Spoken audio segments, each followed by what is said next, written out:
33 വർഷത്തെ നീണ്ട സേവനത്തിന് ശേഷം ഉളിയന്നൂർ സ്കൂളിലെ പാചകത്തൊഴിലാളി നസീത്ത സ്കൂളിൻ്റെ പടിയിറങ്ങി.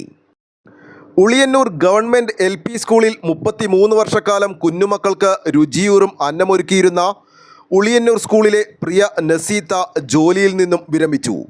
സ്കൂൾ അധികൃതർ നസീത്തക്ക് സ്കൂൾ അങ്കണത്തിൽ യാത്രയപ്പ് ചടങ്ങ് സംഘടിപ്പിച്ചു. വർഷങ്ങളായി സേവനമനുഷ്ഠിച്ച സ്കൂളിനെ വിട്ടുപിരിയുന്നതിലുള്ള സങ്കടങ്ങളെല്ലാം ഉള്ളിലൊതുക്കി ഒരു ചെറുപുഞ്ചിരിയോടെ നിന്ന നസീത്തായുടെ മുഖം യാത്രയപ്പ് ചടങ്ങിനെത്തിയവരെയെല്ലാം കണ്ണീരിലാഴ്ത്തി.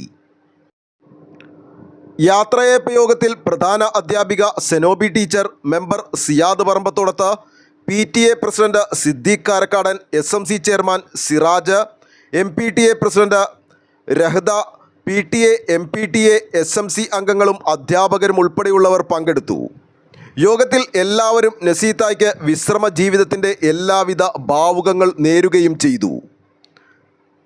സ്കൂളിലെ ചടങ്ങുകൾക്കു ശേഷം സ്കൂൾ കവാടത്തിന് പുറത്തേക്കിറങ്ങി സ്വല്പദൂരം പിന്നിട്ടപ്പോൾ പെട്ടെന്ന് പുറംതിരിഞ്ഞ് സ്കൂൾ അങ്കണത്തിലേക്കുള്ള നസീത്തായുടെ നോട്ടം, ആ വികാര നിർഭരമായ രംഗം വാക്കുകൾ കൊണ്ട് വിവരിക്കാൻ കഴിയുന്നതിലും അപ്പുറത്തായിരുന്നു. ന്യൂസ് ബോക്സ് ലൈവിന് വേണ്ടി സനൂപ് കളമശ്ശേരി.